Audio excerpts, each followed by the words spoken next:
नमस्कार दोस्तों, मैं हूं राकेश और हमारे सामने बैठे हैं जो है ये अनुराधा जी के दादा हैं।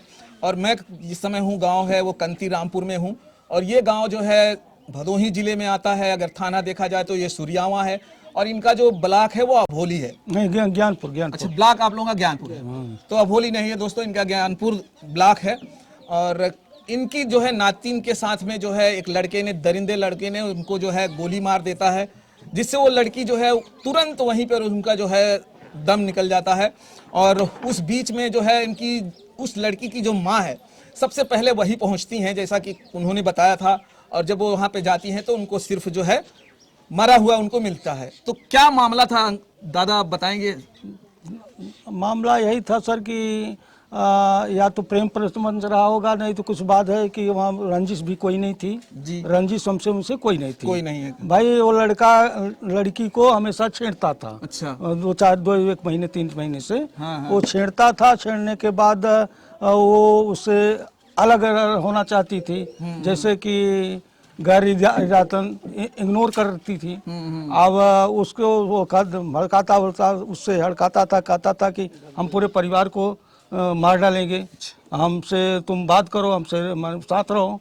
इसीलिए वो उसने मामला हेर रहा था, खोज रहा था, मामला खोज रहा था। जब आप लोग, जैसे कि आपने बताया कि हो सकता जो है ये मामला जो है पहले वो बातें करता था, और तो अब फिर ऐसा भी तो हुआ होगा कि परिवार वालों ने भी जाके उससे कभी ना कभी तो हाँ, कुछ न कुछ शिकायत किया गया। और उसके बावजूद भी वो लड़का जो है मानने को तैयार नहीं था। तो उनके फैमिली वालों ने, भाई वो फैमिली वालों ने कहा उनसे, मैंने अगल बगल लोगों से, मैंने बिरादरी को से कि आप इसकी शादी करिए, कहीं से शादी लाइए, हम शादी कर देंगे। अच्छा। जिससे या तो वो कहा और भी कहा कि यह प्रदेश छोड़कर चला जाए, लेकिन नहीं गया और ना शादी ही हुई।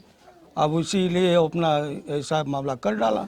जैसा कि मेरे सुनने को आया है कि पहले जो गिरफ्तारी हुई थी वो 7 जन की हुई थी, उनमें से सारे बच्चों को छोड़ दिया गया है। सिर्फ अब जो गिरफ्तारियां हैं सिर्फ 2 की हैं। ये तो गलत हुआ है।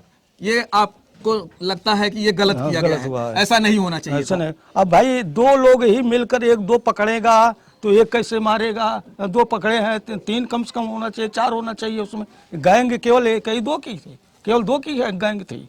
अभी सवाल ये भी उठता है कि जो तमंचे से मारा गया है वो कहाँ से आया? कौन गिरोह है जो इनको तमंचा दिया?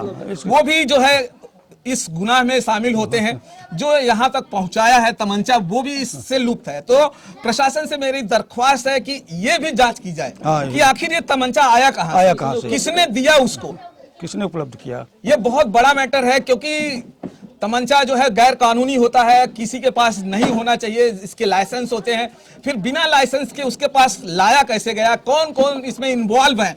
ये हो सकता है कि इसमें बहुत सारे लोग इन्वॉल्व हों। इस चीज का पर्दाफाश किया जाए, क्योंकि एक लड़की का जो है यहाँ जिंदगी का सवाल है।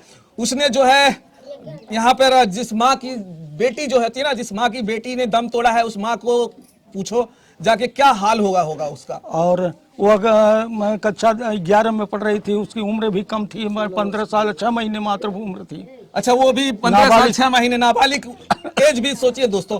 उस लड़की की एज भी अभी मैच्योर नहीं थी, वो सिर्फ 15 साल 6 महीने की उसकी उम्र, और उसमें उसको क्या समझ में रहेगा? लड़का मैच्योर है और लड़के की उम्र जो है 24 साल है। लड़के की उम्र 24 साल है। हम भी अभी उनके पिताजी से मिलके आ रहे हैं। उनका कहना है कि अगर हमारे बेटे ने गलती किया है तो उनको जो है उसको सजा देनी ही चाहिए। मैं कोई भी जो है कार्रवाई नहीं करूंगा, अगर वो मेरे बेटे ने ही गोली मारी है और उसको सजा मिलनी चाहिए। लेकिन उन्होंने एक सवाल और उठाया कि मेरा बेटा, जो बड़ा वाला बेटा है, उसको छोड़ दिया जाए। वो इस चीज में नहीं इन्वॉल्व था और बेवजह वो पकड़ा गया है, वो उनका कहना है। तो आप क्या चाहते नहीं, अब इसमें अकेला हुआ था, उसे टार्चर करेंगे दोनों को, तो वो बताएगा कि कौन कौन था, मैं नहीं था, कौन था। इसमें बिना 2, 3 के 4 के गैंग कैसे मार सकता है? लेकिन जो पकड़े गए थे 7 लोग, उसमें से तो 5 जन छूट भी गए। 5 जन छूट गए हैं, और उसमें एक यादव भी था और 4 विश्वकर्मा थे, 5।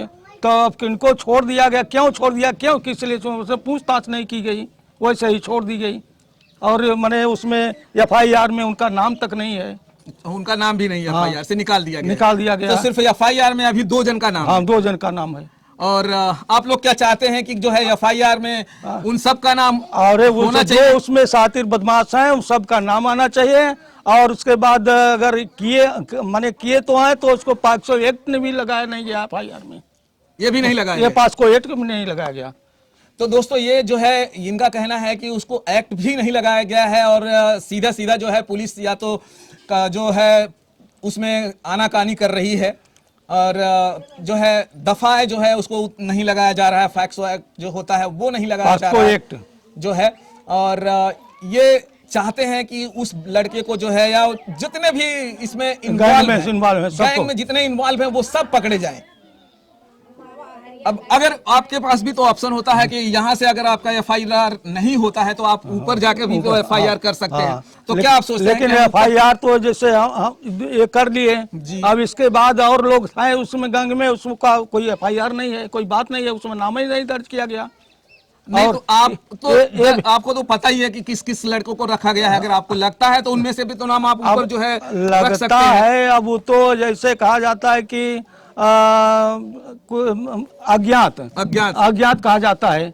अब हम देखे नहीं या कोई परिवार देखा नहीं तो उसमें अज्ञात ही कहा जाएगा ना। तो पुलिस जो है कुछ तो छानबीन की होगी, कुछ नहीं छानबीन, कुछ नहीं किया, सोचा होगा उस मैटर से लेके तब छोड़ा होगा। एक यादव को पकड़े यहाँ से, हमारे गाँव ही से, वो ननिहाल में रहा था, और उसको पकड़ कर ले गए और फिर वहां से क्या किए कैसे किए छोड़ दिए।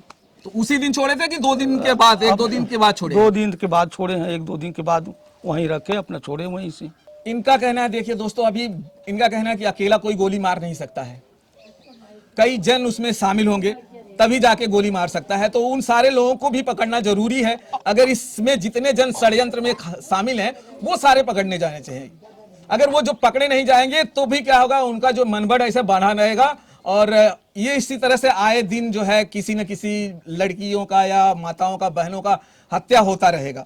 और खास करके जैसा देखा जा रहा है कि अभी बहुत सारी हत्याएं हो रही हैं, महिलाएं उतनी सुरक्षित नहीं है जितना होना चाहिए। अच्छा ये बताए जैसे कि अरे वो अकेला वो बड़े लड़कों को उद्धता कर रहे हैं, उसके छोड़ दिया जाए तो बड़ा लड़का था नहीं तो कैसे रिवॉल्वर कौन ला कर दिया, कौन दिया, किसको दिया, वो कैसे उसको सिलेंडर वहां जाकर कराया इसमें। अरे ये यहाँ पकड़ी गई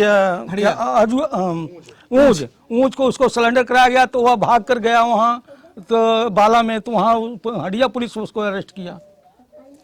तो वो अगर इन्वॉल्व है तो अभी तो वो तो पकड़ा ही गया है। तो पकड़ा गया, उसको तो पुलिस ने छोड़ा भी नहीं है। लेकिन अकली गैंग जो है उसका पता नहीं चल रहा है कौन आगे का जो गैंग है वो पता नहीं चल रहा है। अंकल का कहना है कि क्योंकि उनको भी पता होना चाहिए कि अभी जो इसमें असलहा वगैरह की जो बातें हुई है कहाँ से आया है वो बहुत जरूरी है। आयोजित कार्यक्रम था इनका। अब ऐसा है कि जैसे कहते हैं पुलिस वाले हथियार ढूंढते हैं, उसका विपन्ना क्या कहते हैं उसको देते हैं विपणन, तो उसको भी नहीं कुछ दिया गया, केवल मुठभेड़ बता दिया गया है। अच्छा, अपने बीरापुर तिराहे पर मुठभेड़ अपना जो है कॉलर टाइट किए हैं और जो है कि हमने वहां से इनको मुठभेड़ में पकड़ा है।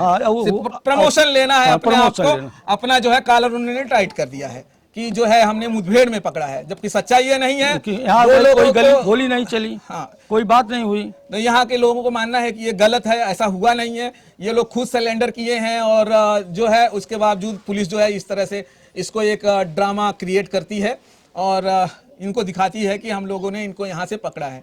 और 5 जनों को उन्होंने छोड़ दिया है। अब कौन से बेस पे छोड़ा है वो तो भाई कानून जानती है, वो पुलिस वाले जानते हैं कि किस बेस पे छोड़ा गया है, लेकिन दादाजी का कहना है ये गलत। तो चलिए दोस्तों, और हम कुछ लोगों से और बातें करेंगे और फिर मिलेंगे हम और दूसरे वीडियो में। तो जय भारत, जय हिंद।